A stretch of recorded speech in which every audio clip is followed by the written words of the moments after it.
In heat like today's emergency, first responders are reminding everyone to take the proper precautions before stepping outside. They suggest hydrating and wearing the right clothes. CBS Austin's Jamal Kennedy joins us live tonight from downtown.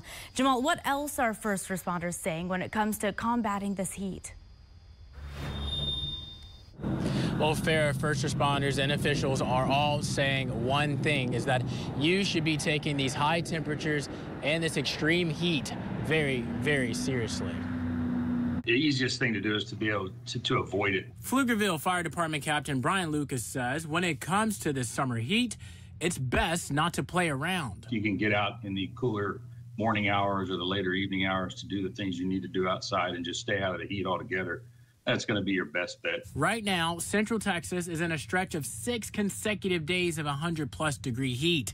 And according to upcoming forecasts, it's not going to get any cooler. That's why Austin Travis County EMS Captain Krista Stedman says you've got to take action before getting outside. The most important thing you can do is prepare your body before you even get into the heat. And that's doing things like hydrating before you go outside, making sure that you're dressed for the heat, so light colored, loose fitting clothing, making sure that you're eating good meals. Stedman says there are things to look out for when it comes to heat-related illnesses like dizziness and heat exhaustion. But before that, the most minor is going to be heat cramps. That's your body's first way of telling you, hey, something's off. I get really sunburned, so best case scenario, I get everything done before the sun comes up.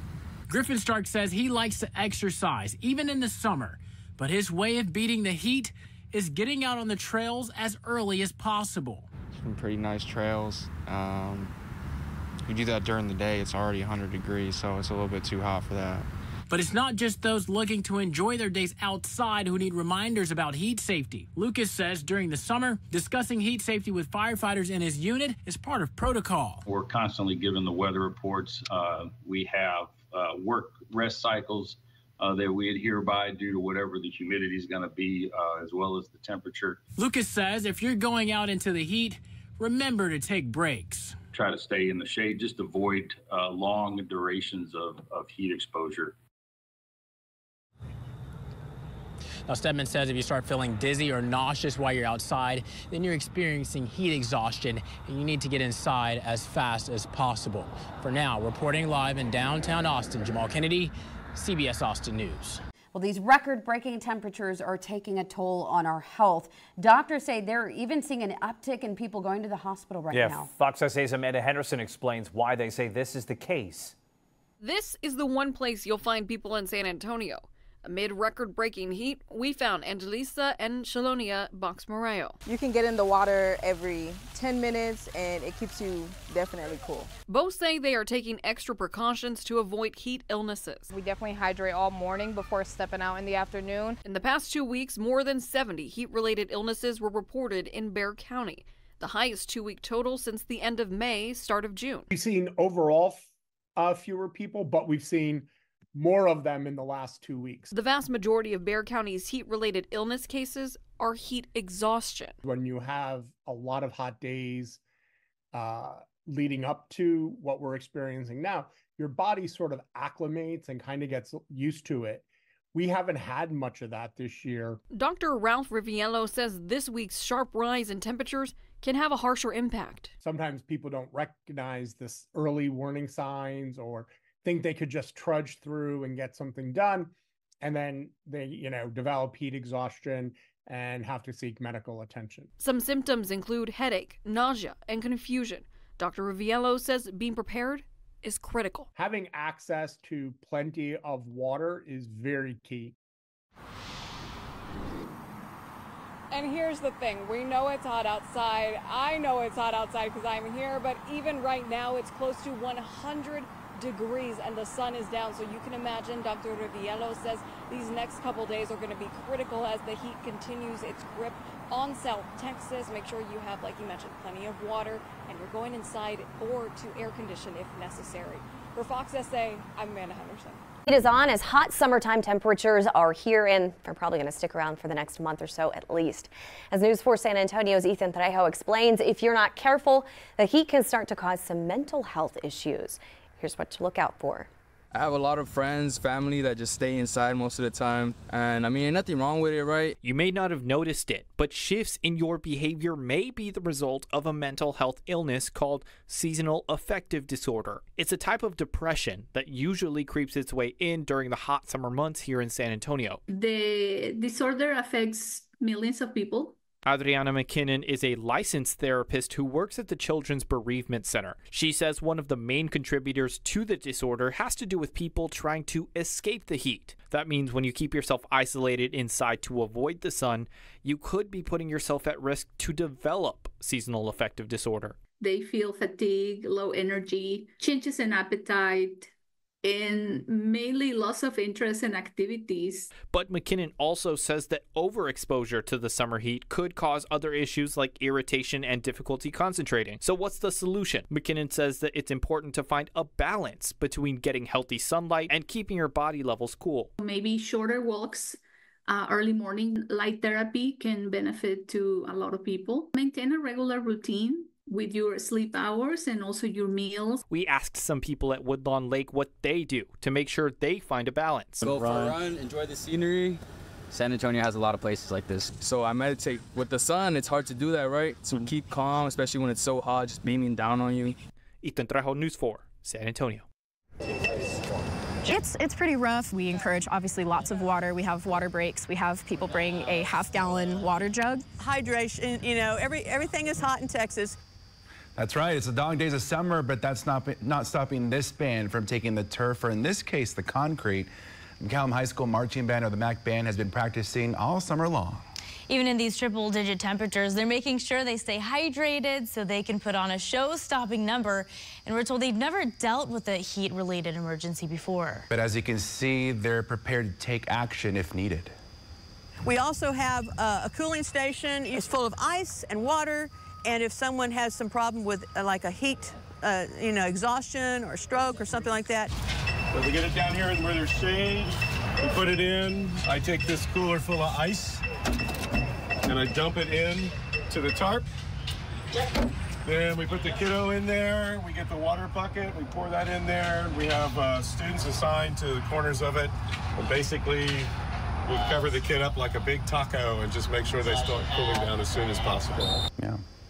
Plan in action there. The new marching band season is just beginning. The incoming freshmen were out there starting their high school career. They're the class of 2028, by the way. So exciting. And Avery, you personally know what it takes to be out there practicing in the heat. I sure do. Circa late 2000s into the early 20-teens, I too was one of those kiddos marching in the summer heat, and unfortunately that means I have this gym to show with you. Way too much hair, way too hot, and we did have to take advantage of everything we could to stay cool. Something not mentioned there that I think is one of the better tools you can use to stay cool when it is this hot is something called evaporative cooling. This is why we sweat, by the way. When you have liquid water molecules that then enter the atmosphere as water vapor, there's a heat exchange that happens there where heat is absorbed from wherever that water is evaporating from. This is most effective when the air is dry. That allows sweat coming off your face to evaporate and give you that cooling effect. It is not as effective when the humidity is high, though, because that sweat doesn't evaporate, so you just keep sweating and keep sweating. You get dehydrated, the whole 9 yards. Therein lies the benefit of what was an extremely hot day yesterday, right?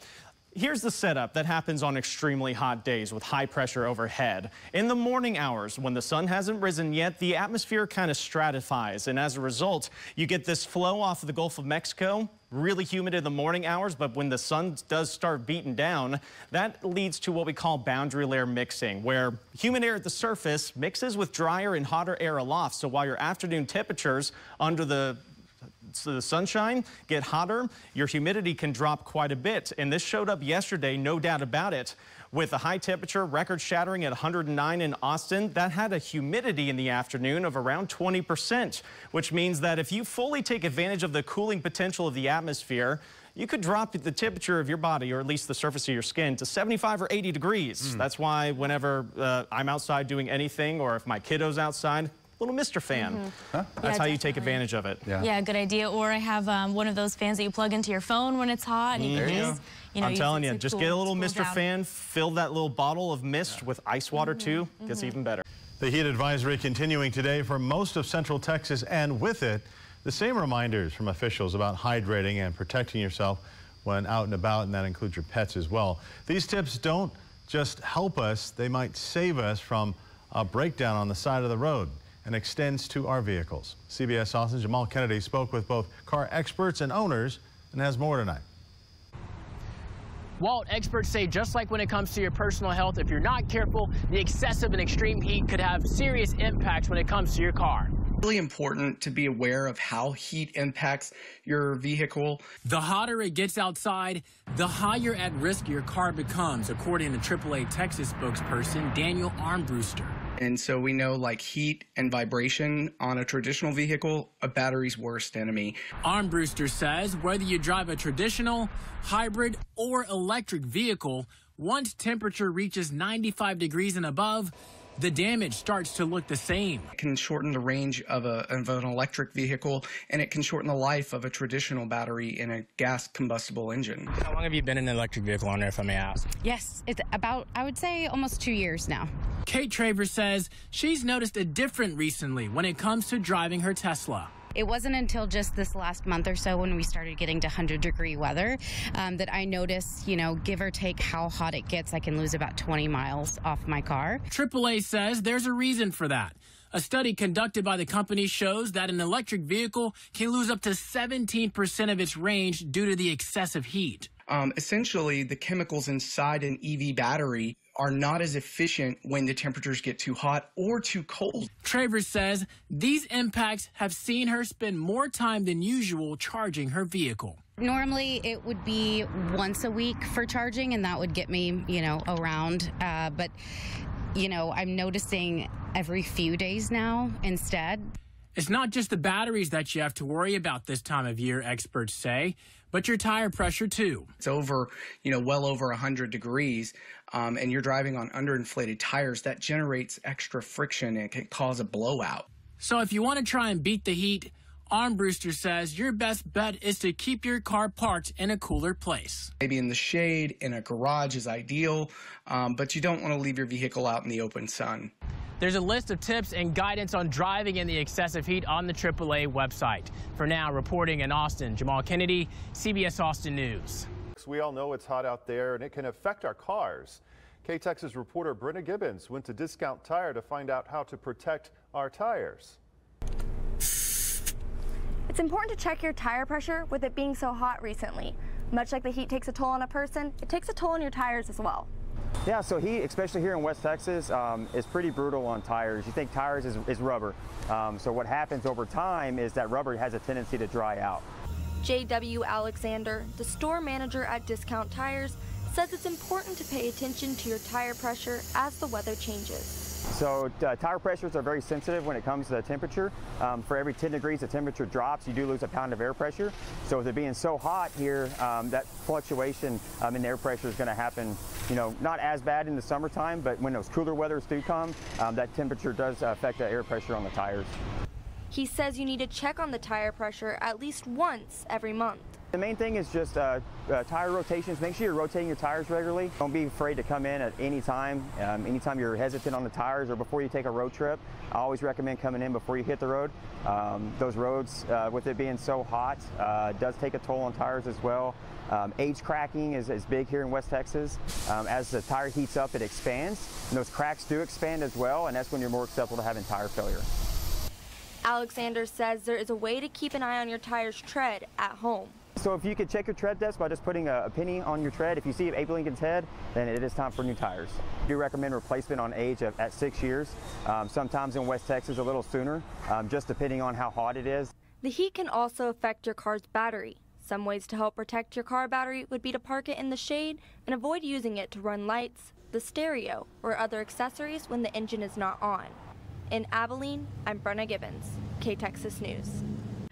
On a hot summer's day in August, when we're hitting triple-digit heat like today, almost 108 degrees as our high in Abilene, 107 in San Angelo, you have to think about yourself and those ways to help keep yourself cool, but also thinking about your furry friends as well. Did you know that as the day gets hotter, that pavement gets even hotter, as well as the grass, the brown grass and the green grass as well, even the concrete sidewalks that you're walking on outside. So as it gets hotter throughout the day, as soon as it reaches 80 degrees Fahrenheit, that already becomes potentially life-threatening for your dogs. As we continue to increase those temperatures, it is getting extremely too hot for your animals to be outside. But not only is it just too hot outside, those temperatures on the concrete or the grass or the pavement are increasing by triple that temperature and could potentially burn your animals' paws. Whether it's your dogs, your cats, even your cows that are outside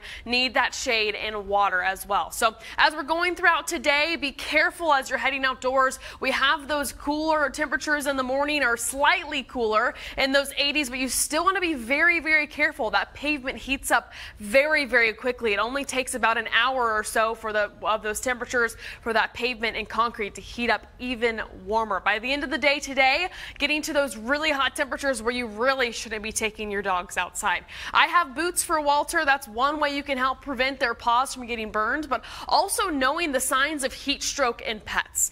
We're looking at excessive drooling and panting, so they're just doing it more than they normally would, possible vomiting, and also lethargic or weak. By the time you get to these last two areas, though, it's probably time that you should take them to a vet. I'm no expert on that, but there is definitely an issue with your animal at that point. So be very careful, but ways to avoid that is keeping them away from the outdoors, avoiding the outdoor time longer than 30 minutes, especially during the late afternoon. Have plenty of water nearby and protect their paws with any kind of thing you can, maybe get some boots, etc. But making sure that you're being aware for yourself, but also for your furry friends in your life as well.